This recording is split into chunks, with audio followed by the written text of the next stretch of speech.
Hi. Hi, Shirley.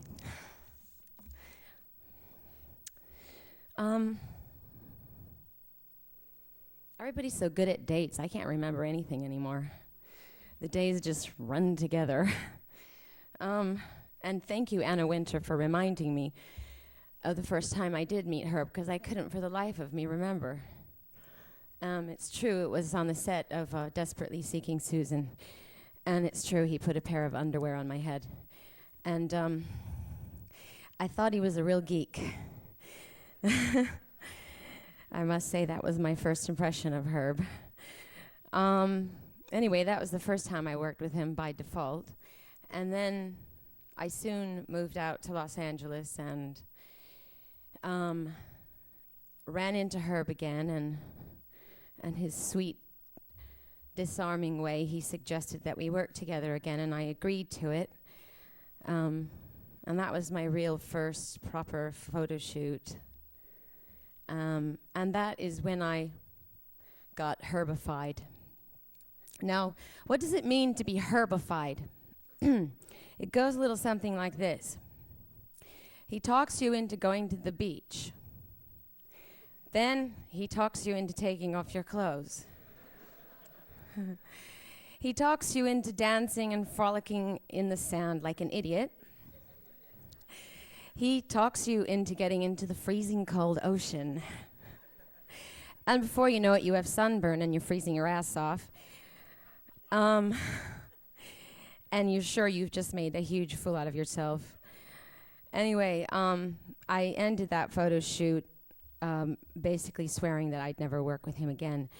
And I threw myself into my car, freezing, feeling like a drowned rat, drove home, and I just was like, ugh. That'll never happen again.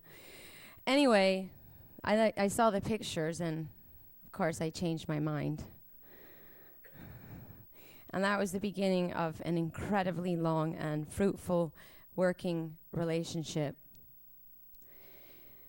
But it was also the beginning of a great friendship.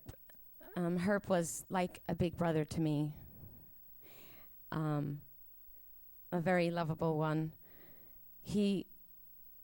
It's true, he was unbelievably innocent. He had such an innocent view of life, and everybody says the same thing. He just wouldn't say anything bad about anyone. I in fact tried on several occasions to pay him to swear, and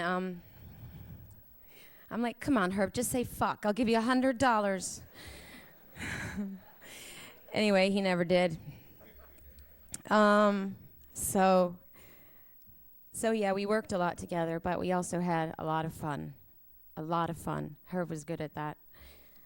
He took me under his wing. He took me to all the best parties. He introduced me to all the right people and even some of the wrong people. And of course, he had the best birthday parties, everybody knows, right? Who's been to a Herb birthday party? Raise your hand. Yeah, come on. We loved a Herb birthday party. In fact, I looked forward to his birthday parties more than my own. His birthday was 3 days before mine, and I could care less about mine when I knew that Herb was having a great birthday party. And he did love to have fun. He was the first person on the dance floor and the last one to go, and he was a crap dancer, okay? No sense of rhythm whatsoever. But none of that matters, because he was such a great, great man, lovely, and then I had children, and after my daughter was born, 2 weeks after, or maybe 1 week, I don't know, he called me up and he's like, I gotta come over, I gotta take pictures. I said, Herb, I look like shit, I'm fat. I have pimples, you don't wanna take my picture right now. And he said, I don't wanna take your picture. I wanna take your daughter's picture, do you mind? So, of course, he did come over and he took lots of pictures of my daughter. I was a little bit jealous. And for the next 6.5 years, he came over to my house every 6 months and just sort of barged in and started snapping away at my children, no longer interested one bit in taking my picture. But that's okay, because the pictures that he took of my children are my favorite. Anyway, that's what I have to say on a personal note about Herb. And I know that everybody here is going to miss him and loves him dearly. I would also like to talk about the significance of today. Today is a very special day. Yes, I have to wear glasses to read. It's very sad. Anyway, today happens to be a spiritually significant day. Today is the day of the revelation of the 10 utterances, which is commonly known as the 10 Commandments. Now, I want to be very clear here, this has nothing to do with religion.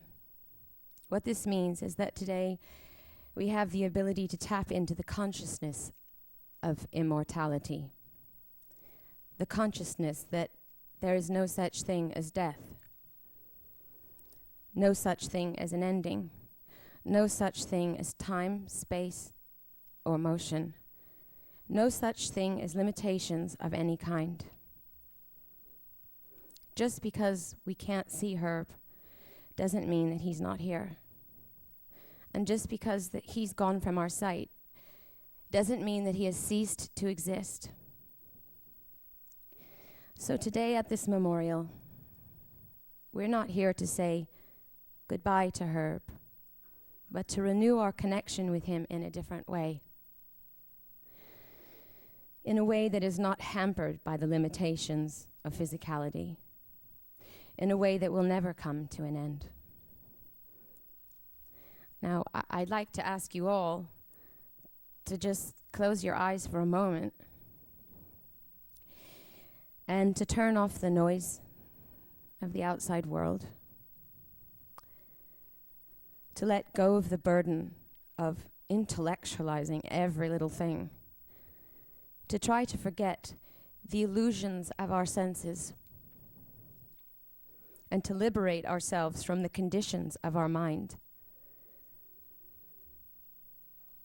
And to not just believe, but to really know that we are connecting to the real Herb, to his soul. To know that we are here to help him along on his journey, and to understand that we will continue to feel him in our lives.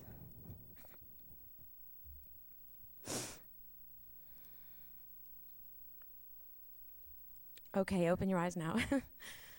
Anyway, I would like to end by saying, by mentioning something about the paradox of photography. And that is that when we take a picture, we have a negative, and we put the right solution on it, and suddenly the picture comes to life. So, what do? We take a negative and we turn it into a positive. I love you, Herb. Thank you.